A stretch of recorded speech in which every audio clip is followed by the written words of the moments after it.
I'm Whitney. I'm Mindy. And I'm Deb. We're three best friends who love nerdy things. Well, some people think we're nerdy, but we think we're pretty awesome. This is Our Nerdiest Thing.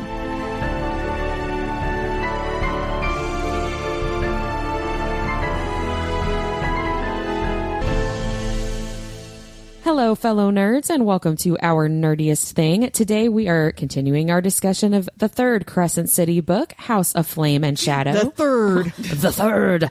Trace by Sarah J. Maas. We are talking about chapters 65 through 77. Quick reminder, this podcast episode is going to be spoiler heavy across not just House of Flame and Shadow, but all of SJM's books and series. Deb. Whitney. Hello. Hi. Will you please tell us about this week's Our Nerdiest Cocktail? I was waiting for you to yell it at me. Tell me everything. Okay. I will. Don't yell at me. Okay. Tonight's drink is named the Antidote, and it is themed after getting rid of parasites, literally and figuratively. This drink pairs well with opening rifts, becoming an alpha prime, and almost having sex on a hay bale. Almost. It may cause you to power up. Ooh. It is a sweet red wine cocktail that I really liked, and Whitney did not, so I'm drinking her cocktail, and I made them. So you can take the recipe and take out the red wine and sub in, what did I put? Triple sec and white rum, and it's really, really tasty. So you can get like a nice red wine cocktail, or you can have like a summer breezy one like that. It was very one refreshing. I made for you all. Oh, yeah. That's good. Thank you so much. Good times. Thank you so much. Okay, Antidote is a song on one of the Twilight soundtracks, right? I don't know what they're called. I've been trying to figure that out. Yeah, I don't know. The whole evening. Okay, so that should have been my nerdiest thing. You know why thing. you're thinking the Antidote? It's because we used to always play Panic Station, and there was an Maybe Antidote. that's why. I'm thinking a Twilight song, though. I'll have to look it up later. Or how our friendship was created. Yes, it was game night. It was definitely Panic Station. What does the biohazard symbol look like? Oh God, that's a story for another Otherwise known day, as you all. the night my husband ruined game night. The last man, that was funny. time Mindy's husband came to game night. It literally was. Never invited He was again. never. Well, that brings us to our nerdy and dirty recap. And Mindy, the Wheel o' Names, has spoken yet again. And it's not on my side because it's me again. Oh, Mindy, you have 30 seconds. I actually think I got this one. I think, we were talking earlier. Not a lot actually. So if I don't, it's bad. You have 30 seconds to tell us what happened in this section. Okay. And go. Bryce delegates jobs to everyone. The frat boys and Lydia go to find angel help. Therian and Sathya go to the River Queen to ask for refuge. Hypaxia makes a parasite antidote. Ethan takes it and levels up, can summon snow now. Sigrid is on Sabine's side now, but the Prime means Ethan is there. Sabine kills the Prime, then Ethan kills Sabine and becomes Prime. Bryce is reunited with her family, goes with Hunt and her mom and dad to the Northern Rift, but they open it to Prythian instead of Hell and ask Nesta for the mask. Bryce offers up her parents as collateral, and they make the deal. Harpy is at the Northern Rift and goes after Hunt and Bryce. Ooh, that Damn. was like perfect timing. Damn. Although it was like Sigrid, Sabine, Aaron. I was like, wait, who? That was good. Good Great job. Mindy. You did it. Yay! Well, For once. yay. No, not for once. You do a good job. That was. I think she might be that time might be one of 3 times one of us is finished. That was everything we wanted to say. I also can't breathe now, so. Well, but I'm going to have to. Take a deep breath because it's time for our nerdiest vocabulary. I'm actually excited about this one. So I decided to do Sathya, and I didn't know if I would come up with anything, but I did come up with some really cool tidbits. So it is of Indian or Hindu origin, and it means either partner or friend, and it sometimes means truth. Oh, That's interesting. Yeah. So there is an Indian astrology that describes someone with the name Sathya as the symbol of ecstasy. Oh. Yes. And also describes her as born with luck, cool and calm by nature, having a diplomat quality, and loving to garden or be close to the earth. I feel like that really describes her. Yeah, right? she's got that elemental She's got the earth power. element. Yeah. Yep. So that was, I thought that was very well named for her. Apropos, if you will. I did go to the Urban Dictionary, and it was actually very kind to me this time. Oh, good. So it's not someone's big dick. no, but it is interesting. So there was literally one entry. So this is the only entry that was in Urban Dictionary for Sathya. So Sathya named girls are savage, but they are soft from inside. They behave cold, but friendly. They don't give a fuck about or pay attention to people who they don't like. They are the most beautiful and smart. My name's Sathya. I was wondering. I feel like Therian wrote that. I know, right? They're beautiful. She is You do beauty have to and wonder, she's though, grace. did like someone from Bloomsbury go write that? Maybe If there's only SJM. one. Yeah. Ooh, that makes sense. Yeah. I don't know. It wasn't very. I actually had to like add things in brackets to make it flow because it was not well written. Then it was not SJM. No. Maybe it was Mr. Maas. Maybe it was her son, maybe it was her daughter. Yeah. Well, thank you so much, Mindy, both for the recap and for the vocabulary. You're welcome. You taught us some things today. Just a couple.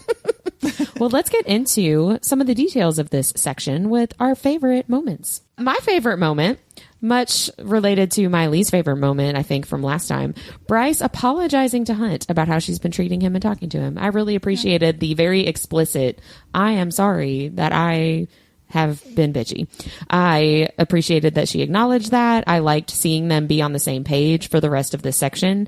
And even when she's tricking her parents into going to Prythian, it's mentioned that Hunt knows what she's doing. And I liked that. That is the Bryce and Hunt. I appreciated that too. Yeah, like I want that. I want her to bring him in, I guess, to her actual inner circle and tell him when she's doing stuff and not surprise him in addition to everybody else too. So I appreciated she still that. does a little bit of that. Well, not as much as she has. So I like that. Deb, what was your favorite moment? I have two, actually, a sweet one and then one that, that's all vengeful and shit. I really loved when Ember was proud of Bryce. She said, it doesn't matter if you're the queen of the Fae or the universe or other crap. You'll always be my sweet baby. Yeah, I like that too. And sometimes your parents or parental figure being proud of you is sometimes what you need in that moment, right? Absolutely. Bryce needed a little bit of pick-me-up. And then secondly, Sabine being stripped of her title and Ethan biting her face off. I really loved that a was lot. pretty good. It's very a satisfying. lot. I loved it. What's yours, Mindy? I didn't have one big moment that I loved. It was a lot of little small moments. Like I loved when Hunt asks Baxian to be his second in command. Yeah. That was like a bro moment for the win, right? Yeah, I like that too. I loved when Lydia just says, I go with Rune. Yeah. She was like, I'm not going anywhere else. I go with Rune, too. Don't we all? And then I also loved when Ethan howled after everybody started like bowing to him and he thinks he hears Connor howl back at him. And I was just like, oh, That was really sweet. like just those little bitty just snippet moments really got me in these chapters. There have been a lot of dark and heavy moments, so it's nice. Yeah. It was nice to have a section that had several of those lighter. Yes, exactly. I don't want to say happy, but lighter moments. Yes. It has been harder to pick out those. lately. So, Whitney, I will say my least favorite moment is one of those where Bryce didn't tell anyone what she was doing. To go back to what you were saying, I really, really hated that she used her parents as collateral. Mine too. Yeah. It was a really immature move, especially considering that she does not know Rhysand at all. Yeah. And she should probably assume that he's going to hold them captive. Mm-hmm. I mean, they'd be safe, but they might be locked in a room somewhere. Yeah. I don't know. I really, really disliked that a lot. Yeah. Yeah, I was same with me. I mean, I kind of get why she does it. Like in her intentions Immature are mind. right. I mean, in her intention, she feels like they're going to be safer there than anywhere else. But I don't feel like they'd be safer there than in Avalon. Like I don't know. It just seemed shady as hell. I felt bad for her parents being blindsided like that. Hunt just like shoves them in there with his power. I don't know. It just seemed very like derogatory. How is Rhysand going to react to her dad having a gun? Right. I mean, Like, I they just don't don't know what see those that look going like. well. Yeah, it's a very the ends justify the means kind of moment, right? Because she's like, well, I think I need the mask to be able to beat the Asteri. So I gotta, like, I understand that in Bryce's mind, it's like, okay, end result is get the mask. How do I get the mask? I guess I have to do this. Like, I understand that, but it does very much feel like, did you have to do that? Right. I feel like you didn't have to do that. I don't know. I feel like you could have just chit-chatted with Nesta for a minute, and she probably would have just given it to you. Feel like she could have asked her parents, and they probably honestly would have been like, okay, we'll do whatever you need. Right. We'll come and stay here until she brings you the mask back. Yeah, or something. Like, I feel like, and then at least then they would have been prepared for what they were going to do, right? Like, they think they're going to go see Princes of Hell.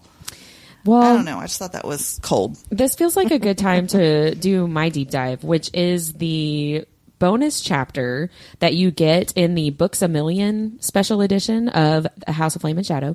So this bonus chapter is what happens when Bryce sends Ember and Randall into Prythian. Ooh, I've not read this. Yeah, so you said, like, how does Rhysand react? Well, let me tell you. Let me tell you.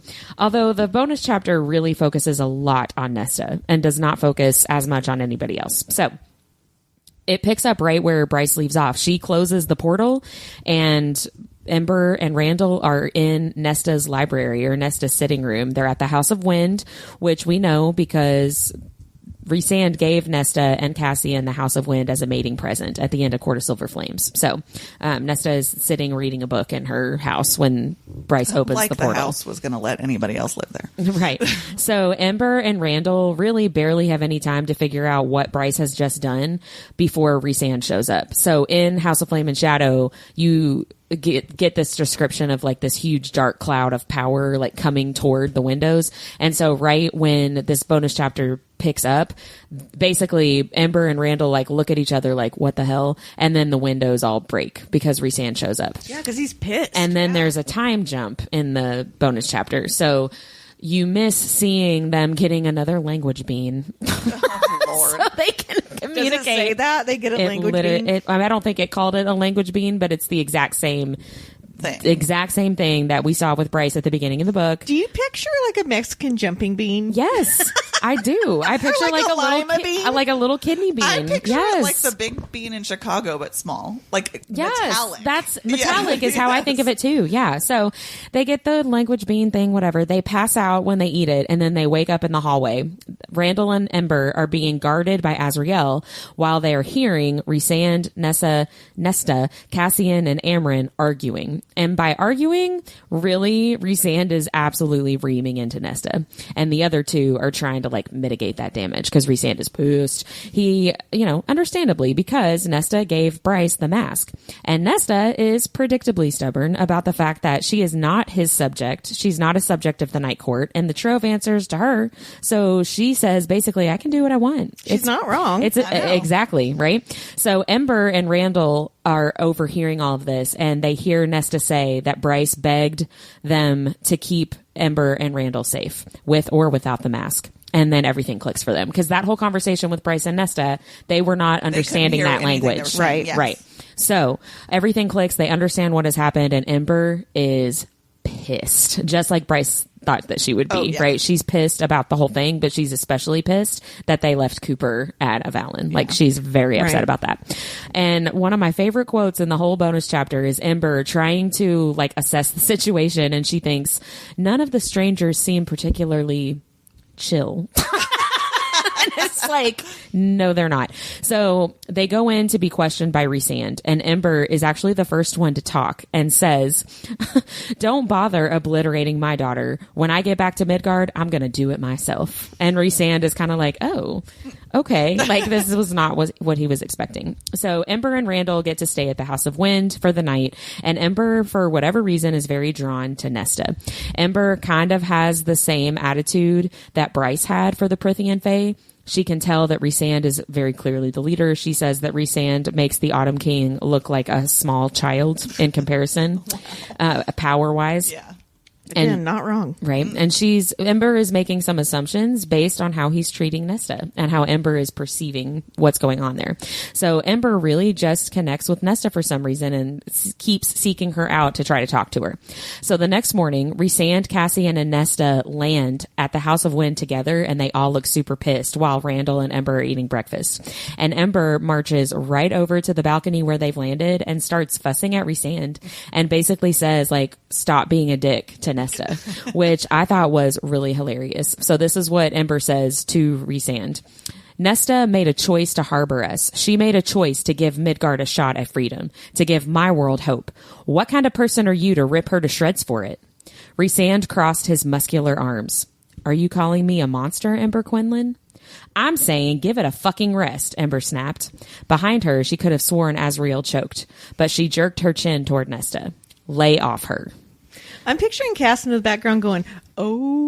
I feel like that's probably what happened. So Nesta seems genuinely surprised that anyone would defend her like that, which, given what we know about Nesta from the court series, that breaks my heart into a million little pieces because nobody ever defends her. No one gives her the benefit of the doubt. Nobody gives her the benefit of the doubt, right? And so now Ember is doing that. It just makes me love Ember more. So one interesting tidbit from these little conversations that we get, because this bonus chapter is not very long, so we just get a little bit of interaction with Nesta and Ember. But Nesta tells Ember that Feyre said the same things to Rhysand that Ember just did, which I just thought was an interesting little tidbit.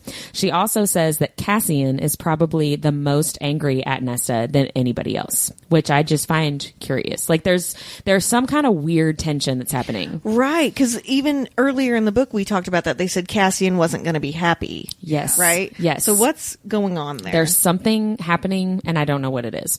So makes me wonder if Nesta's pregnant. I've thought that from the beginning. They talked about the other bonus chapter that was an extra scene with Bryce and Azriel and Nesta in the cave or on the walk to the prison or whatever. They were talking about like, just because your mom was horrible doesn't mean that you would be a horrible mom. Like there's something weird going on. I don't know. Right. So I still say that I want a Cassian POV. Just like I said that when they were all in the freaking cave and I was like, why are we not getting a POV from Cassian or anybody else that's not there and what's going on? So well, it's because Cassian's POV would be like boobs. Boobs. Where are the boobs? Yeah. Boobs. What happened to my boobs? So this is how the chapter ends, which I just really liked. Ember and Nesta are having this conversation and they definitely click together and it's just a nice little moment. Ember says, "What is this place anyway? And why are you so attractive?" And Nesta smirked, looping her arm through Ember's before she said, warmth finally entering her tone. "Welcome to the Night Court, Ember. You'll fit right in here." Oh, that's really sweet. I know, right? It's really, really great. What a cool scene. But yeah, it's very much Rhysand. Like, there's a lot of like, you had no right. How dare you? What were you thinking? Like, what's wrong with you? Why would you do this? You're going to bring, these enemies to Prythian and ruin our whole world. Like, it's a lot. If you do think about his role though as leader of the Night Court, he's also not wrong. Correct. Why are you letting these people here that we know have this whole violent faction trying to also follow them here right now? How dare you let people here that you don't know? How dare you give up a item that would keep us safe? I get his point of view, but also he needs to listen to her a little bit. Also, you think about it, he spent all those years protecting Valaris. Right. And then she just like lets. And it's not the first time Nesta's kind of put them at risk either, right? But also, he can say things in a different way. He is unnecessarily douchey to Nesta specifically, and he reserves it just for her, and he doesn't do it to anybody else. And he clearly didn't learn after Court of Silver Flames, right? Well, I mean, we don't get to see any of those background conversations that Feyre might have been having, and again, we still don't get to see. I do hope in the next ACOTAR book that Nesta can be like, that one lady said I was great. I know, right? That would be awesome. Yeah. So anyway, I love that bonus chapter. It's the book's a million one. So thank you for that. Go check it out. That's awesome. I love it. Thank you so much. So your all's both least favorite moment was her trading her parents. Right. So mine is different. My least favorite moment, it worked out, but Ethan's whole like meeting at the den, I have so many thoughts and feelings. So this is what I wrote in my notes. So your big plan is to still offer Sigrid the Reaper as an alternative to Sabine. You really haven't figured out that you are the chosen one here until forced into it? And then I said, of course, Sigrid is already there working against you. Of course, Sabine is ready to try and discredit you. Of course, Sabine kills the Prime. And of course, Sigrid Dementor kisses him. What did you think was going to happen? Right. It's just like, I've read this book and forgotten so many of these details, but when he said to Hypaxia, he drinks the antidote, realizes how much power he has, and is like, I'm making plans for the future. I'm going to go to the den. I was like, he finally gets it. He is the alternative. I do think that alpha clicked in, though, in that moment. I do, too. I think if you're thinking about it from a supernatural point of view. But not, like, he consciously. Didn't get it. Yes. Right. Like, he did not understand what was happening. Like, I am Jacob Ephraim Black, and I won't bow down to anyone. He was still trying to make Sigrid work. And it's just like, dude, but stop. Stop trying to make fetch happen. Yes. But I think in his mind, he thought, I feel like he felt like he was the last resort because he really truly thought that even with Sigrid as a Reaper, because she was a Fendir, that they would be more accepting of that because it's still part of that line. I agree. So, I mean, I don't think he considered himself at all, not as a last resort but it's so at funny all. because he was my chapter MVP. Oh, that is hilarious. Yeah. So, So because I loved him. I've said he finally has a plan. Like at least he had some plan instead of just jumping right in. Like normally he would just. That's so funny because I see it like the total opposite. That's so funny. Like, because he even says, he's like, I've got a plan. I'm going to get a plan. And I kind of wished it was a different plan. I felt like he was saying, I have a plan, but it was just a plan to go to the den. A plan to get over my man. What's the opposite of man? Jam. Yeah. But he, like normally, like if you look at it, it is growth to me because normally he would have been like, well, I'm just going to go over there now. Blah, blah, not like. Is that not what he did? Well, he did think about going to get the research papers and his presentation was thought through, but the thesis of the presentation continues to be he did not have Sigrid. Whitney there to make him a PowerPoint. But see, he needed that. But even though it didn't go like he wanted it to, in the end, he finally realizes his worth and he makes Connor proud. Yeah, like, that's true. To me, in these chapters, I mean, other than Bryce kicking her parents to the curb.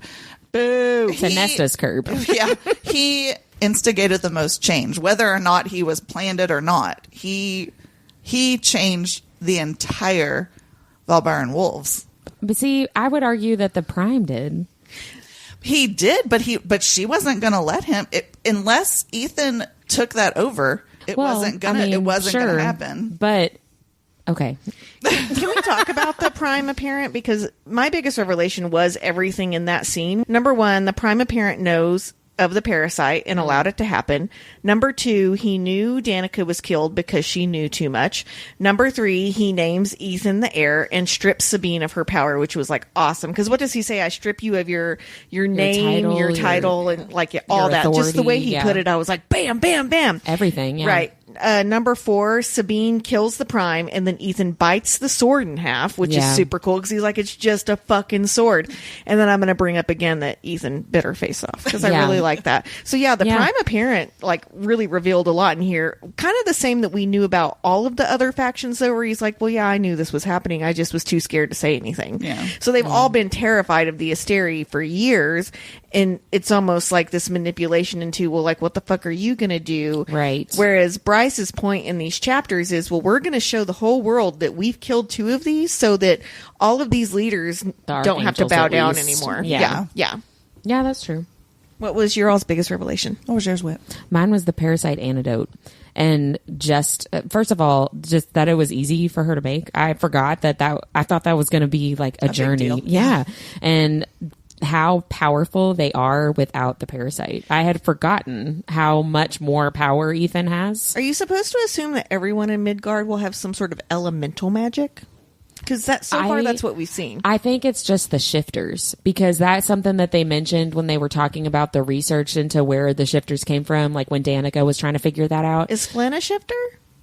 Because he has elemental magic. I don't think he's a shifter, but that's just the type of magic that he has. But I think that the shift, because it might have been in this book. It's either book 2 or this book where they're talking about how the Asteri were trying to do like selective breeding to make the most powerful shifters possible. And so they were breeding Fae that were shifter Fae and Fae that had elemental magic. And so they're like their line merged the magic or whatever. So I think that all of the shifters have some kind of additional magic. Maybe it's only the most powerful shifters, but that's like what their bloodline is. Okay. So yeah, I had forgotten how much more power they all have without the parasite. And just like, I mean, honestly, you kind of have to give it up to the Asteri for being so smart, because they are not strong enough to fight against the full power shifters, full power like they're not strong enough. And they know found that. A workaround. Exactly. Yeah. They're like, work smarter, not harder. So like they made their enemies weak instead of trying to figure out how to make themselves strong, which is like kind of really genius. Kind of. diabolically. Good job, bad guys. I know, right? Like it's diabolical Yeah. genius. So kind of big ups to the smartness of Regulus. So what was your biggest revelation, Mindy? Mine was just the whole Northern Rift deal, like how she manipulated it to open up to Prythian. Like I did not see that coming at all. And then, of course, the whole trading her parents for the Maas thing. I didn't see that coming either. But one thing that I noticed in that scene that I wanted to do a little bit of a deep dive in was Bryce. She just like off cuff says something and she says Apollyon's name. And when she does, it gets like this weird shift Like vibe. deathly quiet or something. Yeah. And she kind of throws off hand. She's like, well, I wonder if that's why, that whole rumor got started about just saying his name. And so it got me thinking, like, where does that start? Like, where do superstitions start, right? Like, how do those come about? Is it just because somebody says, don't say that name or whatever, right? So we know that there are a lot of superstitions that are commonly known, right? And so when I looked into it, it seemed like for the most part, they begin when people try to explain mysterious circumstances or events as best they can with the information or knowledge that they have, which may be little to none, right? So like in this, it's, we're doing our best. Yeah. I got the impression that there's this weird superstition about it. I mean, it's kind of like he who shall not be named kind of thing. Like you don't want to speak it outside of the Northern Rift. I don't know what or like Beetlejuice. Right. Yeah, I don't know what Bloody happens Mary. if you say it, or maybe they think that, I don't know, he's going to come at you. I don't know. He can hear you because it's the rift or something. Yes. So looking at some other weird superstitions and where they came from, I found some really interesting facts. So first, there's the whole opening umbrellas inside. Have you ever heard this one, that if you open an umbrella inside, it's unlucky? Yeah, I think so. Which I do it all the time because my umbrella needs to dry out when I go to work, but whatever. In ancient Egypt, umbrellas were needed to keep the nobility protected from the sun. So if you opened one indoors, it was considered offensive to the sun god. Oh. Interesting. Yeah, so that's where that came from. Okay. Yeah, I thought that would not have guessed that.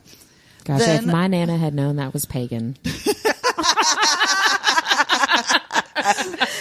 Sorry, Well, go ahead. I wonder if she knew about this one then. So walking under ladders, you're not supposed to walk underneath a ladder. It actually stems from Christianity. Ooh. So when a ladder is opened up, it looks like a triangle, Yeah. which is associated with the Trinity. And when you walk underneath, supposedly it looks like you're breaking the triangle and thus disrespecting the Trinity. That is a reach. Right? Christians, come on. That was someone who didn't want their kid walking under the ladder because it is dangerous, and they were like, Right. God doesn't like that. My fellow brothers and sisters, let's chill. But again, Yeah. some way to like explain, and maybe it's not like, maybe she had plenty of information, but she just didn't want her kid to walk under there, whatever. trying to explain why ladders kept falling on people. But like, this is something that's perpetuated Yeah, until that's true. now. Like, people still Yeah. have that superstition. Also, if you break a mirror, you have 7 years bad luck. I'm sure we've all heard this one. This goes back to Greek culture when people believed that mirrors can trap your soul when you look into them. So That's essentially, why people didn't like photography. exactly. They brought that up as well. So essentially, they thought that a broken mirror broke your soul. Oh. Yeah.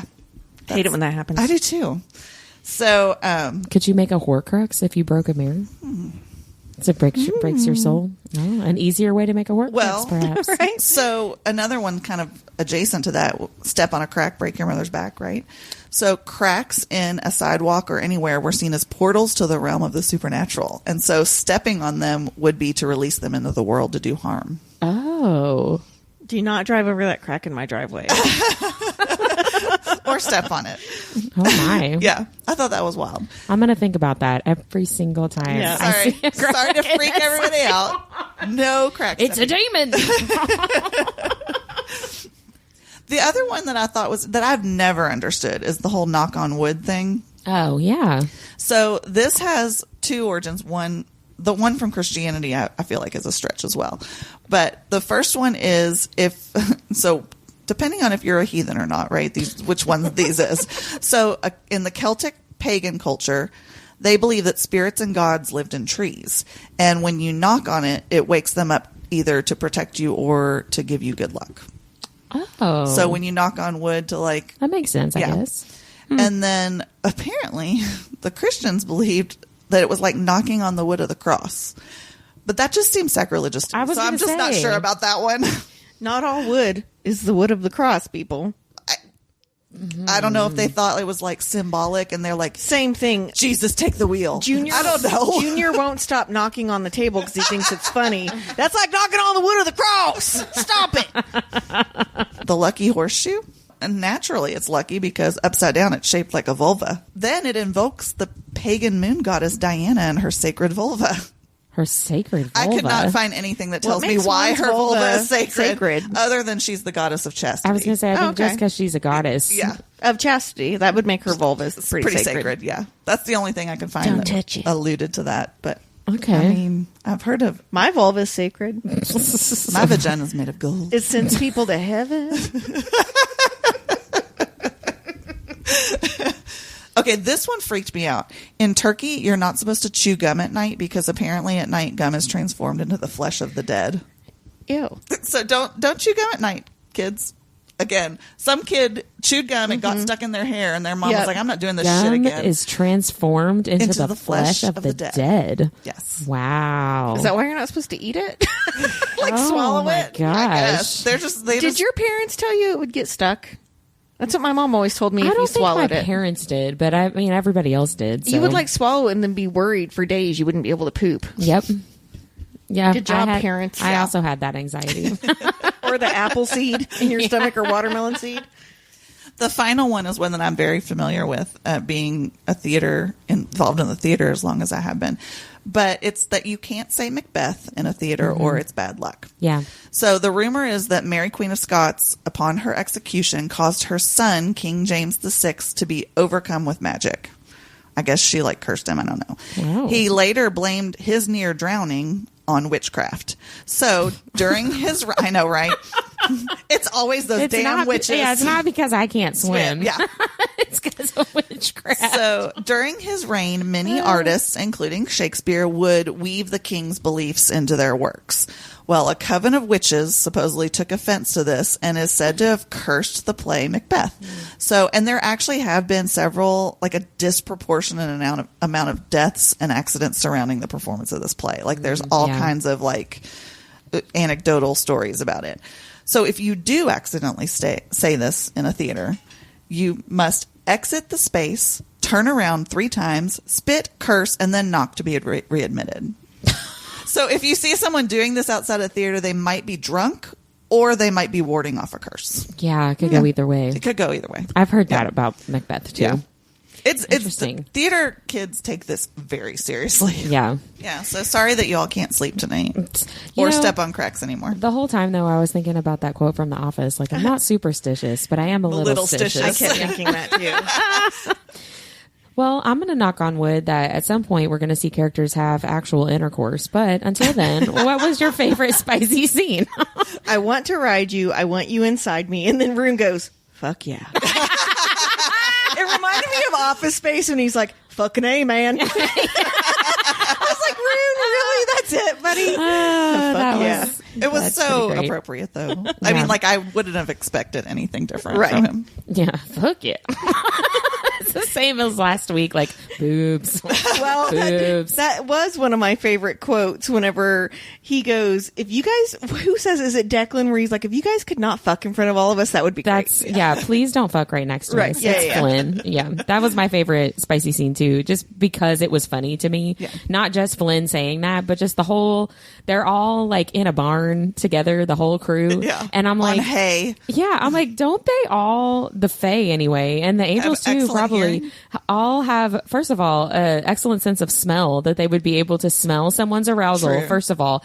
And then literally the sense of hearing, I was thinking. They were mind speaking though. I know, but she was rubbing up on his dick. On his, that's why I'm wouldn't you hear, and they're moving and they're starting to make out and stuff. And I'm like, guys, there is no privacy here whatsoever. I feel they're high schoolers who are no one's going to know. That's what I wrote. I wrote in my notes, with their Fae hearing, I feel like they would be able to hear a boner. Good Lord. That's what I wrote.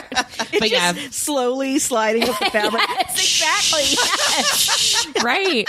And then Flynn, like, please don't fuck right next to us. And Bryce was like, ew. That made me laugh a lot. Can you imagine? I have to sleep with the box fan to even drown out like pillow shuffling next to me. Yeah. Maybe I'll just never be fake because I would never sleep again in my entire You're life. like, I can hear it all. Be like, who's breathing? God. Yeah. That was mine too. I just loved Lydia's dirty talking though. I thought that was pretty cool. It was. Fuck yeah. It's like she realized, oh, he's into this, and was just like, all right, I'm gonna roll with it. This is who I am in a relationship. You know, like there's it feels like she flipped a switch in her brain. Yeah. You know what I mean? Which, good for her. Good for you, girl. Let's talk about chapter MVP. So I already Mindy, told you mine. Yeah, you said that nobody Ethan. agrees with. No, we don't. I mean, we don't have to agree. You can be right and we can be wrong. You know what I mean? But did you say everything that you wanted to say about Ethan? Yeah. All right. He is an MVP for killing Sabine. I mean, that in and of itself is pretty sweet. Pretty sweet. Fuck Yeah. Deb, who's your chapter MVP? I'd have to say it's Sathya for several reasons. Mostly her time with the River Queen, though. Yeah. She introduces herself as the emissary to the Fae. She holds Therian accountable for his dumb actions with the River Queen princess, or River Queen's daughter, River Princess. Yeah. She tells the River Queen that it may not be in her best interest to be a city under siege, and just totally kind of makes Therian like not fall in love with her, but like totally gains his respect in that moment. Because he's like, starting to fall in love with her. I do too. There's a moment where he's like, well, I would have fucked all this up. Thank God she's here. Yeah. And she really is very diplomatic and stands up for herself and, holds her own in that. Yeah. She was really good in that scene. Yeah, I really liked her in She this was my section. favorite secondary character. Oh, she was? Why? All I wrote was, damn, girl, you own that situation with the River Queen. Yeah, she was my favorite secondary character as well. And that I said the exact same stuff. She impresses everybody in that scene. And I loved this quote from Therian. He says, holy gods, his wife had balls. Damn him. If they survived this meeting, he wanted Sathya to teach him everything she knew. I love that. He wanted some other stuff too, though. Yeah. But my favorite, well, that's true. My favorite main character chapter MVP is Ember. She doesn't lose her mom sass, which made me laugh a lot. She gets off the helicopter and says, Bryce, Adelaide, Quinlan, what's all this talk about you jumping around between worlds? Which I just really love. But really, that sounds like something Linnell would say.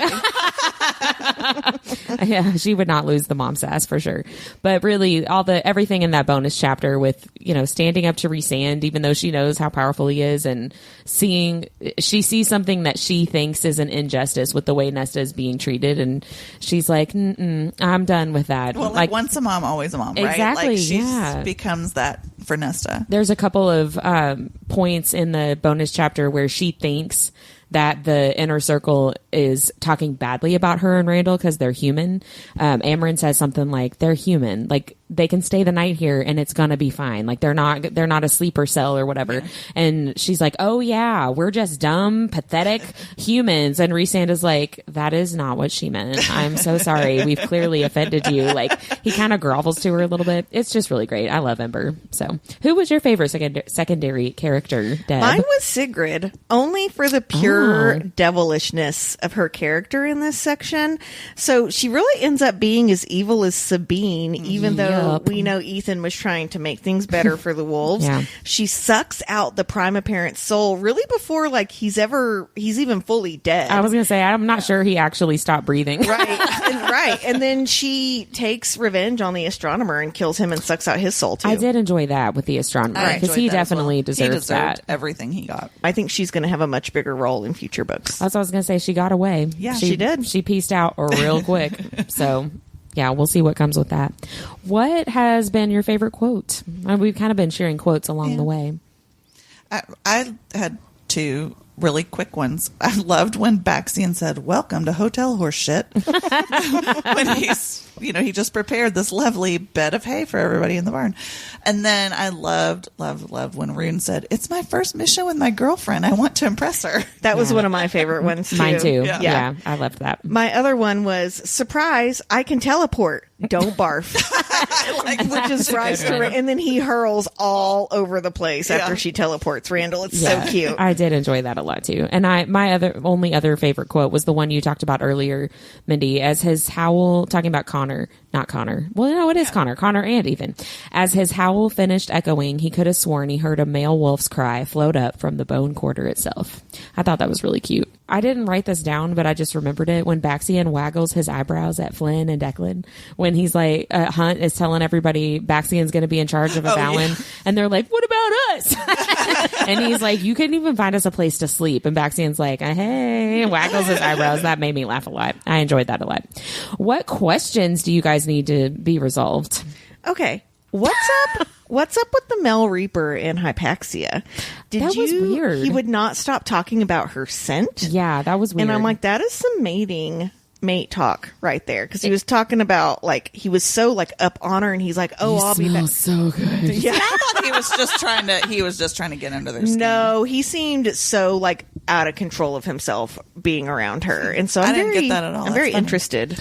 I wasn't sure, how much to read into that scene, because I was like, is this just a character development thing for Hypaxia? Because then later in that scene, when that Reaper leaves, she talks about, like, I feel sorry for the Reapers, and I didn't know, because he was really intense. I got that it Reaper. that he was trying to get more under Ethan's skin because he noticed that he got a reaction. Ethan out did of him. seem a little jealous. He did. He Yeah, absolutely did. It was like an alpha hole Reaper. It was like, it was kind of weird. But did you have any other questions, Deb? Nope, that was it. Just that one. What about you, Mindy? Well, I, of course, want to know what's going to become of Sigrid. And then how are all the others, I think we talked about this a little bit, but how everyone else is going to be leveled up when they take the antidote. Yeah. Like, I want What to is that see, gonna look like? Like, what's Baxian going to look like? What's Lydia going to look like when I'm she gets picturing the leveled up? Power Ranger scene where they're all like, Tyrannosaurus. Yeah, exactly. Pterodactyl. Someone's going to Hulk out or something. I don't know. Mastodon. Oh, sorry, I know all of them. And then I also want to see how Therian's going to talk his way out of this situation with the River Queen's daughter. I know. And are we ever going to know her name? I don't think we don't know the River Queen or the Ocean I Queen. know. Like, they're just River Queen, Ocean makes Queen. me wonder you know? who they are. I know, right? There's got to be something else there. Right. River Queen will be like, I'm the mother. Right. I mean, because otherwise Sarah J. Maas is like, I'm tired of finding meaning in all these names. I'm just going to call it in for these. Just keep it simple. River Queen. Well, my only question is really not about the story. It's more about SJM's writing. And we talked about this very briefly before we started recording. I do not understand. There's two questions I have about the writing style.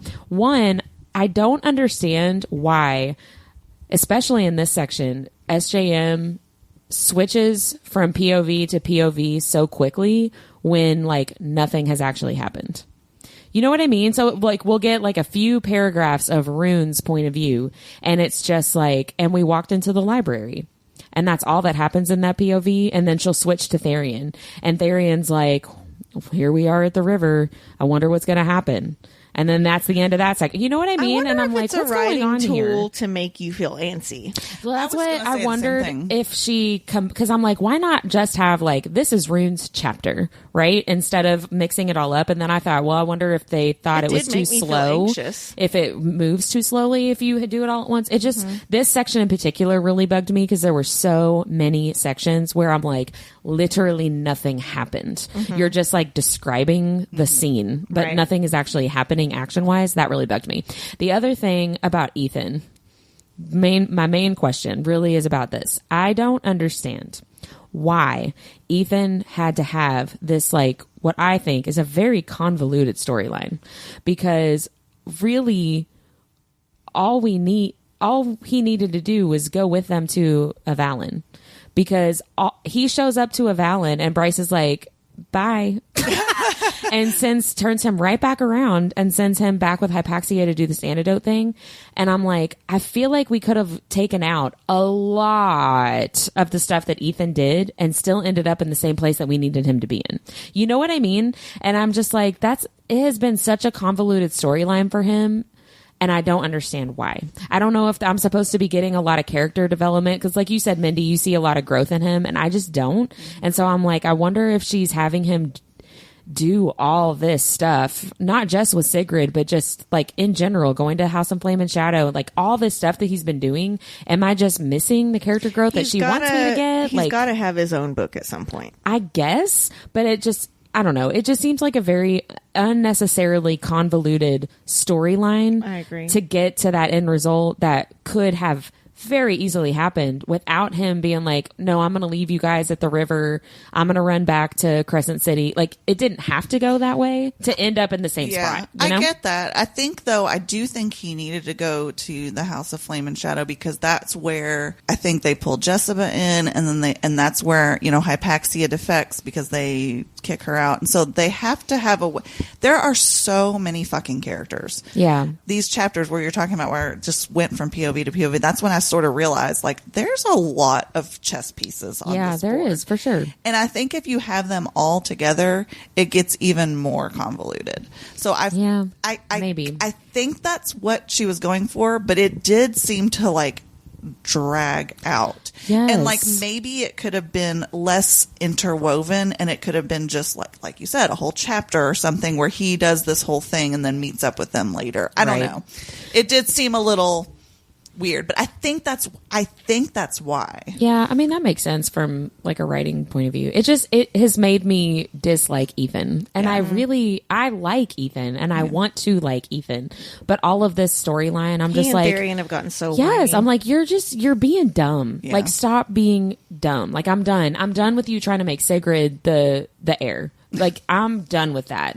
Stop doing it. And Stop trying to make Sigrid happen. And then like his next section is like, if only I can make Sigrid. And I'm like, I cannot do this. So you all saying all this did remind me of another question I had, and it has to do with Jezebel. Why won't the antidote work on her? Oh, that's true. She does say. That was a good question. She says not to. Right. She says that won't work on me. Why? Oh, maybe is it because she's actually a human? And the power that she has, any power that she has is because of Apollyon's curse on her, isn't it? Oh, maybe. Oh. Yeah, but she would still have the parasite in her system, wouldn't she? But it doesn't affect the humans because the point of the parasite is just to damper your magic. Got it. So Okay. humans, it wouldn't do anything to because they don't have any magic. Okay, that makes sense. I think that That's a I good want to question, say though. she's actually a human.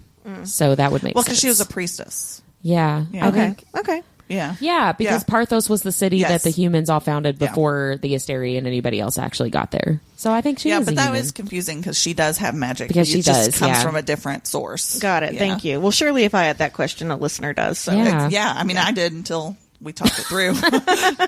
I might still, honestly. What are you guys looking forward to? We Okay. only have a couple of sections left before the end of the book. When is Hunt going to go all Dumbo, realize the power was in him all along, and get rid of the douchey tribal tattoo on his Oh, forehead? yeah. I know. Yeah. They keep telling him he doesn't have to have it, and he's like, "I'll just wait." Yeah, I'm gonna not worry about that right now. Yeah, even though I know I it's thought that was dampening my weird. power, I'll just wait. It's cool. Yeah. That's good. I good. thought that was odd too. There's got to be some sort of fear there for him of, I don't know. Well, especially now that he knows his power comes from hell. Yeah. He's been fighting against the demons of hell for a long time in Yeah. his career, so Oh. he's got some self-hatred just like Bryce does with Yes. the Fae. I feel like they all hate themselves at this point, except I for know, maybe right? Flynn and Declan. Yeah, I don't think Flynn hates himself. What are you looking I'm forward to? looking Mindy? forward to kicking some Asteri ass. Yeah, Like, come on already. get there. Yeah. I feel like that too. Mine's kind of the same thing, but Bryce wielding the mask plus having Thea's full power. And the horn and Yeah. everything all like, yeah. Right. Plus, What's that bring gonna look bring like? the princes of hell. Like, yes, I want to see that happening. Yeah. Because like I said, I've read this book and I've forgotten a lot of the details. So I'm like, what does happen Maybe it's next? because I'm not we sure. keep getting pulled into Ethan's story. Maybe, yeah. Maybe. Yeah. I think I forgot on purpose some of Ethan's details, but I feel like maybe too, because we're reading it in chunks, it's more noticeable.